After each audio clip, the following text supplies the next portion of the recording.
May I come in? Yeah please. আপনি? তুমি আমি এখানে জব করি। তুমি এই অফিসে জব করো আর আমি জানি না? আপনি জানবেন কি করে? কারণ এটা আমার অফিস।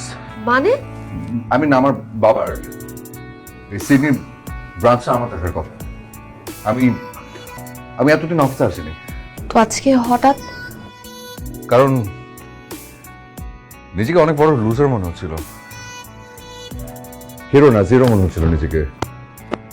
কারণ কেউ আমাকে এটা বোঝানোর চেষ্টা করেছিল যে মানুষের জীবনে প্রেম ভালোবাসা থেকে ক্যারিয়ারটা অনেক ইম্পর্টেন্ট। তাই চেষ্টা করছি নিজের ক্যারিয়ারটাকে একটু গোছানোর। আপনি কিন্তু মিসআন্ডারস্ট্যান্ড করছেন।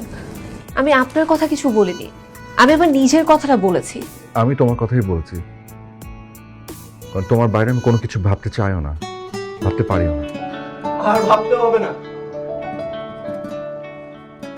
তোর যাতে ভাবতে না হয় সেই দায়িত্ব আঙ্কেল আমাকে দিয়েছে। বাবা তোকে তোকে দায়িত্ব দিয়েছে মানে? বন্ধু না আমি তোর, তোর ভালোটা আমি বুঝবো না? শেষবার যখন আঙ্কেল ভিজিটিংয়ে আসে তখন শায়লাকে দেখেই তোর জন্য পছন্দ করে যায়।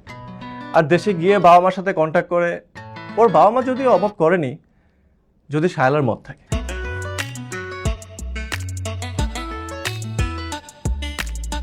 ওয়েট দাঁড়া, তার মানে শালা সবকিছু জানতো আর জেনে তুমি আমার সাথে? না না না, আমি কি করে জানব? কথাটা তো আমার শেষ করতে হবে নাকি? শায়লারও তোর মতন সবকিছু অজানা, আর তোকে এখানে পাঠানোর একটাই কারণ ছিল, যাতে তোরা দুজনের সাথে দেখা করে নিজেদের পছন্দ আর অপছন্দটা নিজেরাই ডিসাইড করতে পারিস। আর এর মাঝে যদি আমার কিছু হেল্প করতে হতো আমি করতাম, কিন্তু তার আগে তোরা একেবারে সব নিজ দায়িত্বে করে ফেলেছিস। হ্যাঁ সিরিয়াসলি এরকম হয়? একটু দেখছি আবারও মেঘ না চাইতে জল।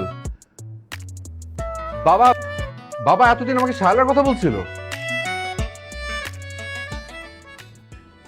তো মিস শায়লা, আপনার মতামতটা যদি? আমি কি বলবো আমি আসলে বুঝতে পারছি না। তো কিছু বোঝাবুঝি করতে হবে না, যা বোঝা বিয়ের পরে বুঝে নিও।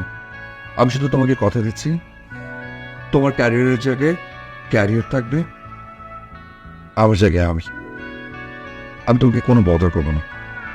I promise. প্লিজ রাধে হয়ে যাও। এখানে কাজে পাওয়া যায়?